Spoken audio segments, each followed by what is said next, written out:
What's shaking? Hey, it's good for you to be with me today, and today we're going all in. I don't know how often you read, but I'm going to tell you how often I used to read versus how often I do now.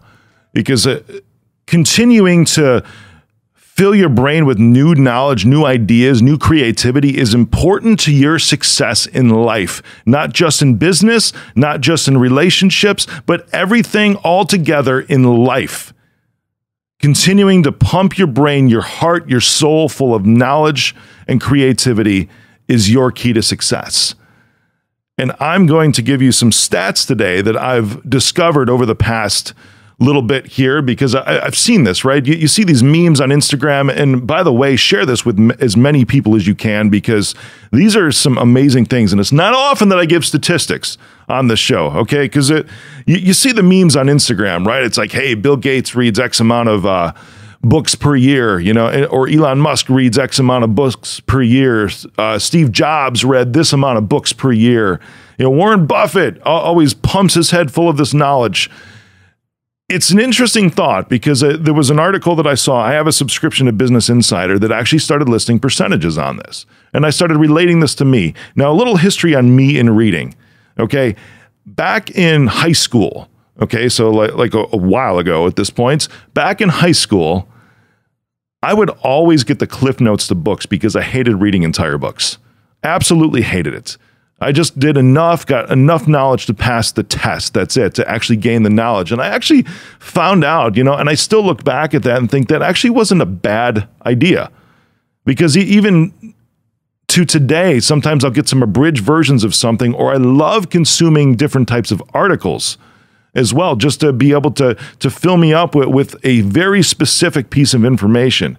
But it wasn't until maybe about 4 years ago or so that I started really realizing the value of entire books. And I had to just get it into a format where I could consume it, because I'm not a dude who's just going to sit down and just read through a book, you know, read 2 chapters, all of that. That wasn't a way for me to do it. And I had to get over this hump myself, because I was actually limiting myself just because I said, oh, I don't learn that way. It was a self-limiting belief that I had by saying, you know what, I don't read. And people who know me really well be like, what are you talking about? You read all the time. And for me, I'm like, yeah, I guess you're right, because it's articles, it's other things, you know, just different publications, kind of in short formats, not these long drawn-out books. But there's so much value, because in these books, I mean, these podcasts, right? They're short, they're compressed in time, they're chunked, if you want to put it that way. But if you stack up a bunch over the course of, you know, a month or a year or whatever, and you start listening to these, they start to build on each other, right? So here's some stats for you.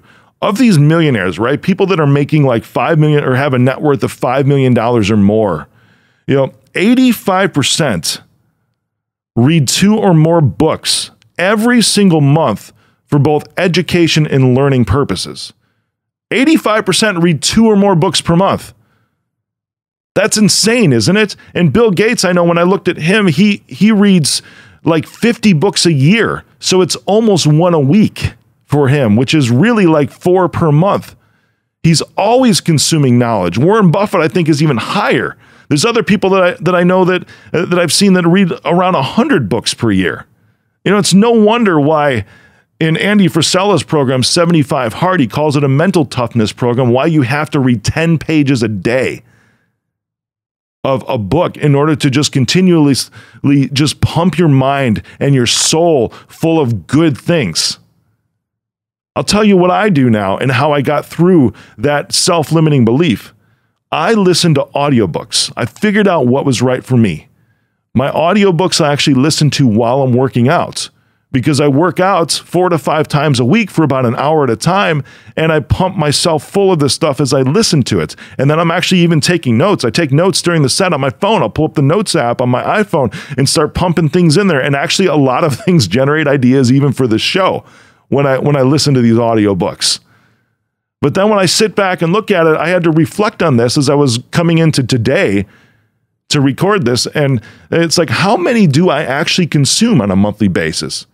And then I'm looking back through my history. I'm like, man, it is an average of 2. It is an average of 2 books per month. And I'm saying, I'm one of the 85%. That's pretty awesome. Yeah, and I'll tell you the two, and it's kind of split this way sometimes too, because here's another statistic, right? It's that 58% of these people that are worth $5 million or more read biographies of famous, successful people. I used to talk a lot, and sometimes I do, about John Ledger. He was the CEO that really put T-Mobile on the map. And when I talked about him, some people are like, oh, you want to be like him? Like, actually, no, it's good to model after somebody. And that's a tip for you, because if you find a successful person that you look up to, that you admire, that's doing some cool stuff, before you're able to forge your own path on a lot of things, it's good to model somebody else. As an entrepreneur, as just somebody in life, this is why they call them role models. And here's a secret: you don't have to know your role model. You can just look up to somebody and admire stuff that they're doing or have done, and then start to model yourself after them. There's 58% of these multimillionaires read biographies of famous, successful people. I'm going to give you the two books that I'm currently in right now, literally for this month. I'm listening to them simultaneously on Audible. It's the app that I use. The first one is The Power of One More by Ed Mylett. It's a new book, the audiobook. I was waiting for this sucker to come out, right? The paper version of it released a couple months ago, but the audiobook just released just a couple of weeks ago. The audiobook is trailing the actual release date of the regular paper publication. And so as I look back through my history, I saw that one book was typically around mindsets, which that's the Power of One More would fit into that, from Ed Mylett. And then another one, it's like, I'm actually reading about people. No kidding. Like, I've read about Abraham Lincoln, and right now the other book that I'm reading, which is freaking amazing, is called The Wisdom of Walt. It's all about Walt Disney. And in there, there's some mindset stuff, but just hearing some of the creative ways that he was able to do business and get these amazing big things accomplished start feeding me full of ideas that I'm like, oh, well, maybe I could do this. And it's not exactly like he was doing, because obviously what I'm doing is not building the biggest theme park in the world or building this huge media conglomerate, right? What we're doing is building a public cybersecurity company and hopefully trying to keep people safe. Yeah, a lot of people. And also bringing the truth to the world is a personal mission of mine.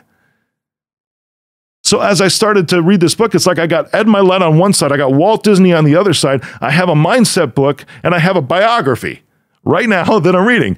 So like, dang, I fit into that 58% too. I'm one of those stats as I'm reading through this. And then the other one is 63% listened to educational audiobooks during their commute to work. How cool is that? You know, I don't have a long commute to work, but then I started thinking, it's like, wait, I'm on a plane a lot. I am freaking on a plane a lot. And the other day, Wi-Fi really sucked. Wi-Fi is pretty spotty on planes, so it's like, actually, I was on a plane that had no Wi-Fi coming back from a small city. And what did I do? I popped in my AirPods and I started listening to the audiobook. I'm like, that is my commute. My commute is on a plane. I'm like, dang, I'm part of that statistic too.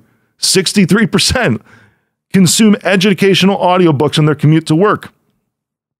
Remember, I was talking about the 10 minutes or the 10 pages a day as part of 75 Hard? Because 88% of these multimillionaires read 30 minutes or more each day. That's every single day. That's how they get to this. Right now, that's an average. Remember what I was talking about, how I work out 4 to 5 times a week, and that's when I consume these things? I don't do this every single day because that's not my rhythm. However, I'm still at like 4 to 5 hours a week of reading or audiobooks or whatever, that kind of consumption, just consuming these entire books. 51% read history books. I think The Wisdom of Walt qualifies for that. And 55% read self-help books. That's the mindset books that I was talking about. If you want to level up, the first thing you have to do, whatever it is freaking read. And I'm going to challenge you to just get one book a month in right now. That's it. Just one book a month.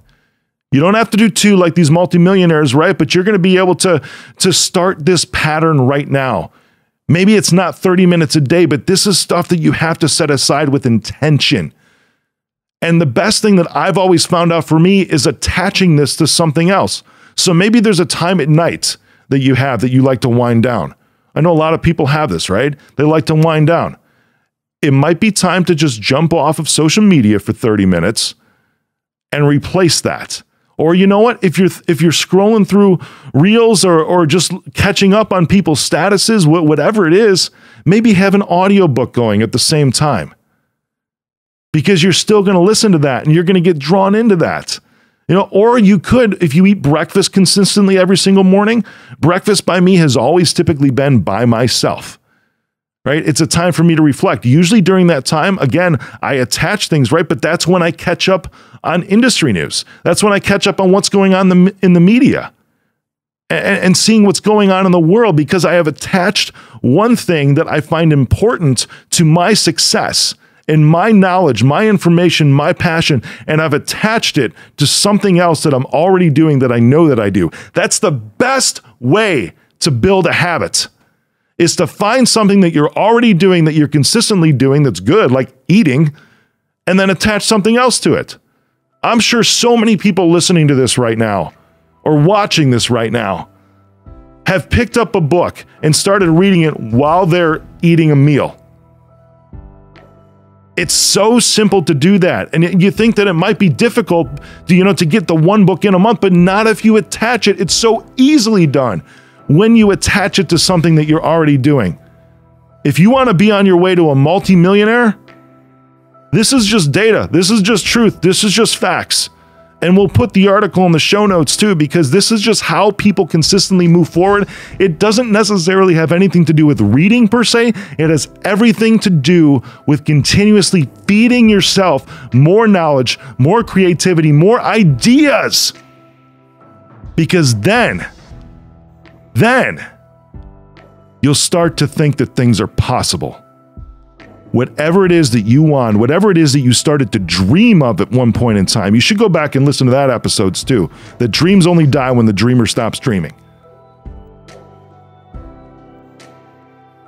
This is what's going to allow your dream to become reality and allow you to start taking action, because you're going to see that things are absolutely possible, because you would be surprised. I guarantee you, if you think that your situation is unique, whatever you're going through right now, you will be surprised. I guarantee it, because I know I was a decade ago, to think that you are unique in what you've gone through, what you've been through, what you're going through right now. I'm sorry to bust your bubble. You're not that special. You're special as a human, but what you're going through, there's been humans on this planet for thousands of years, and somebody's been through it already. And the beauty of that is that you can pick up a freaking book and see how they dealt with it to spark some creativity and give you some insight and some hope to get through whatever it is you're doing right now, and to go after what it is that you really want, and to go all in.